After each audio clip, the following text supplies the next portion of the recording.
lô lô. Anh chia nhân thẻ đây. Anh em chia sẻ cái nhận thẻ nhá. Chia sẻ để nhập về. Từ từ lại cái gì.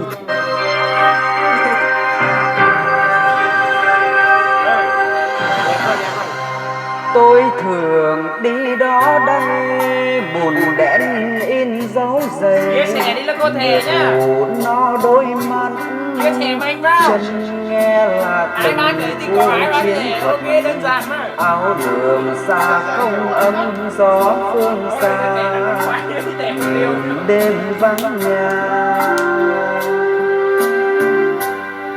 Mây mù che núi cao, rừng sương che lối vào, đồng ruộng mênh mông nhớ đen nằm đường ngăn bước ngủ.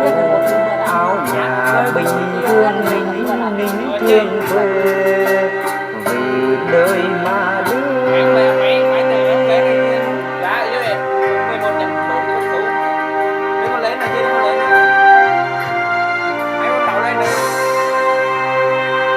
Gió linh đó thay giặc về làm phân xanh cây lá, tây me gió mưa mùa, tây linh lắng lưng người mà trần lìa thì loang máu tươi, đồng thép văng đông hồng tôi yêu.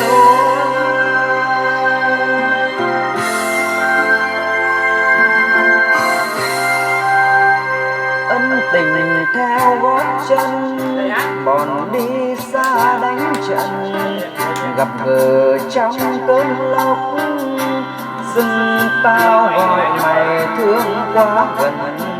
Bốn vùng mang lưu luyến bước bâng khuâng. Thôi bỏ cái này ra. Thôi để hát nốt nửa bài nữa chuyển mic nhá.